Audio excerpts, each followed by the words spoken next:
So what are the stages of a creep? Okay, so stages are of creep. So now you know what is creep. Now we are just moving. What are the different stages of creep? So creep deformation occurs in three distinct stages. So there are three kinds of stages that a creep has. Okay, the first one is the primary creep, or which is known as the transient creep. Okay, first one is primary. Second one is secondary, and third one is the tertiary. Tertiary. Okay, so first one is transient, and the other name is transient creep. So primary creep is also known as transient creep. If we talk about what are the descriptions, what are the definition, what are they basically called? Initially, the strain rate is high but decreases over the time due to the work hardening. Okay, the dislocation interactions that strengthen the materials. What does it mean? It means, I mean, at the starting, okay, at the beginning, they are having the high strain rate. Strain is what? The change in length upon original length. This is the formula for strain. I have already taught in your previous unit. So strain is just strain is nothing but just a change in length by original length. Why the length will change? Its length doesn't mean the only length. If you are having a dimensional, or you are just applying diameter in a radial way, then it must be changing diameter by original diameter. So it basically depends in which direction that you are applying the load. In the same direction, what the length, what is the dimension is being increased or decreased, that is known as the change. I mean the direction, what direction, that the direction in which you have applied the load, because the changing will occur due to the loading. Okay, so that loading will basically induce a changing in dimension, and the way or the direction in which the load has been applied, in the same direction, in the same direction, how much dimension has been changed. Or if they are in radially, then we must have to measure the radius. If they are in length, then we have to measure the length. Okay, if the sample are of like the cylindrical, then we also need to measure the length, because if we are applying longitudinally, means we are just applying the load, the cross sectional area of that, or you can say the circular area of that cylindrical part, then the length would be as a longitudinal length, and the load, I mean the axis where we apply the load is known as longitudinal load, and in the same direction, whatever the dimension that is changing, that is known, that is basically taking the part in stress. Okay, a direct stress. Though we could have a different stress. Okay, that we are not sorry, strain. Okay, that not we are concerned here right now, because due to the increasing the length, at the same time the lateral strength, lateral dimension would be decreased, right? If you have you can assume about that you have just a cylindrical bar.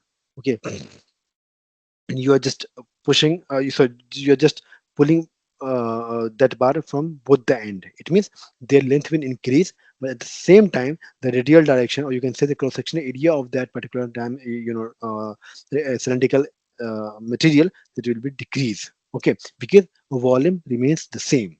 Okay, so for that we must have to calculate that, and that for that calculation we have a Poisson's ratio that we apply that value, and then we do that calculation. But we are not going in that detail right now here, but you just understand what is strain.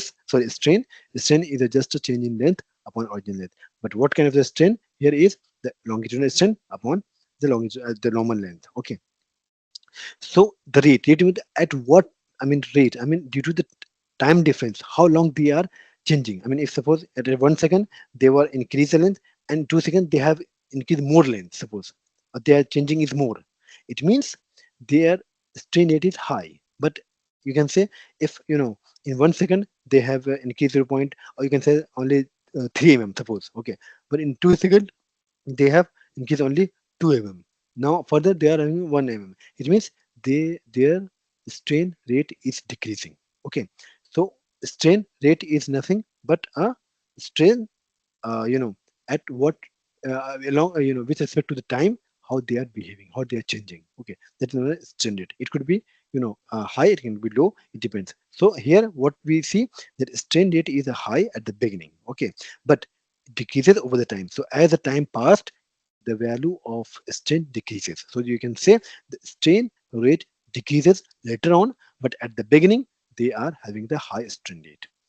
Due to why? What the reason? Reason is the work hardening. Work hardening means, I mean, the dislocation interactions that strengthen the material. So when we pull the material, due to the pulling of the pulling nature, material dislocation moves inside the material that we cannot see with the naked eye, but with the microscope we can see that phenomena, right? So with the movement of that dislocations are, the basically responsible for the failure inside the material.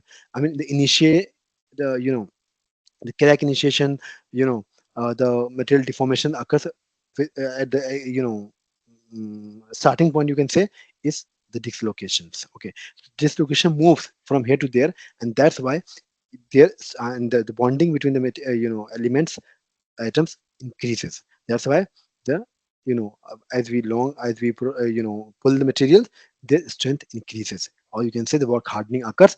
Due to that, the strain rate decreases later on. Okay. Okay. So what are the graph? The strain increases at a decreasing rate. So strain increases at a decreasing rate. So you could be confused. You could get confused. I mean, how strain is increasing at a decreasing rate means they are increasing, but at a decreasing rate. Rate is slow. Okay, increasing, but the increasing rate is very slow.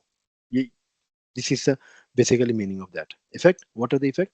The short durations not the major concern in the long-term application. So it is just a kind of the things you can say it is a very short duration. Okay, so it's not the major concern. We can ignore that. Okay, so why? Because this is increasing at the beginning, but due to the work hardening in itself, they are decreasing their strain rate. So they can basically be stable. So that's not a major concern in our practical applications.